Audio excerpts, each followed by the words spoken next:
Non, je vais pas vous parler de ça. Je vais pas vous parler de guitare. Je vais vous parler aujourd'hui d'un truc bien particulier. Il s'agit du MMA. Alors, c'est quoi MMA? C'est pas l'assurance S0, track à 0, blabla. Il s'agit en fait de la soudure à l'arc. Alors, pourquoi je vous parle du sujet de soudure à l'arc? Étrange. Tout simplement parce que si vous souhaitez faire des petites structures métalliques pour votre jardin, que vous voulez faire un banc métallique par exemple, des armatures, ou si vous voulez simplement faire des luminaires, comme moi j'en fais certains des fois, il est important quand même de savoir souder à l'arc parce que c'est bien pratique et c'est peu coûteux. Alors pourquoi je dis que c'est bien pratique et peu coûteux? Parce que si vous essayez de souder une barre de fer avec du laitin, bon courage. Bon courage et surtout que ça va pas tenir. Alors que la soudure à l'arc, l'avantage c'est que ça tient. Puisque c'est comme c'est de l'acier sur de l'acier en fait. C'est même le métal d'apport est en acier. Alors on va voir en image qu'est-ce qu'il faut avoir en protection en protection individuelle en équipement de protection individuelle pardon, et aussi qu'est-ce qu'il faut avoir comme type de poste pour justement souder à l'arc. C'est parti. Important de savoir qu'est-ce qu'il faut comme EPI.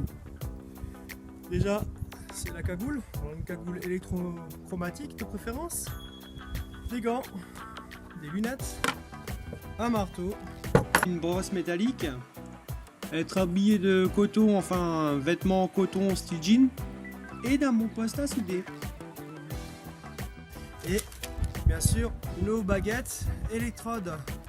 Donc bien se référer aux consignes qui sont données. Alors ce qui est important, bon là j'ai profité de prendre un petit étau, c'est de pincer la masse à un endroit où c'est conducteur.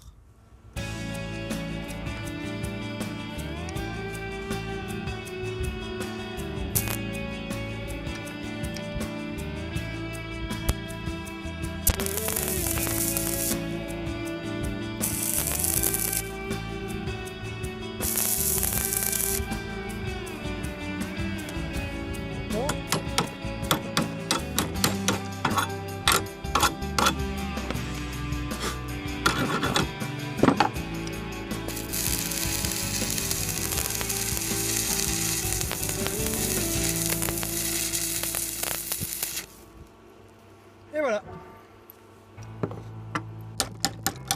Vous voyez quand il part d'un coup votre laitier. Voilà, vous voyez comme le laitier part. Quand votre laitier part comme ça là, c'est que votre soudure elle est bonne, tout simplement.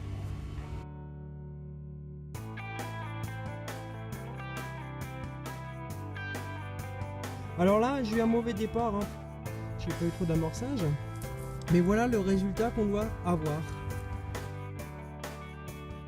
Voilà, là c'est costaud, là, vous pouvez y aller. C'est du solide.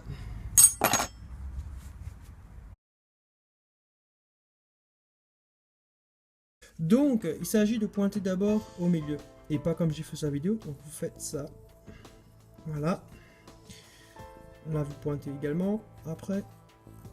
Et là vous pointez. C'est comme ça que vous devez souder avec votre baguette.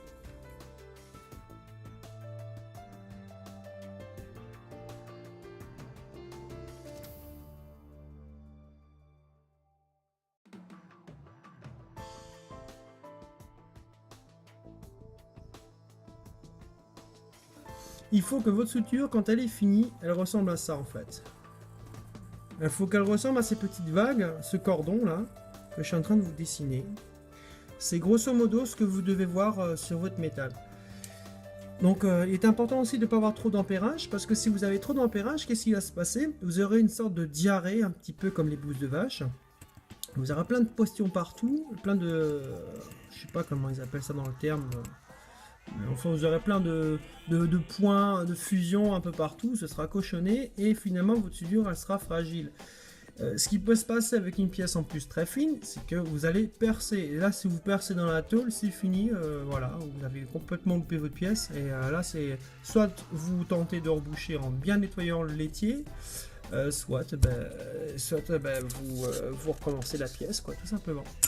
En général, on rattrape. Mais voilà, ce qui est important à savoir dans la façon de faire, de souder, puisqu'on ne peut pas le voir avec la vidéo, étant donné que l'arc est très puissant, c'est que vous faites une sorte de... Vous savez, quand on fait un sapin, on fait comme ça, non?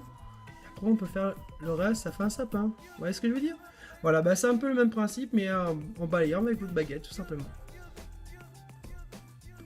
Voilà l'astuce.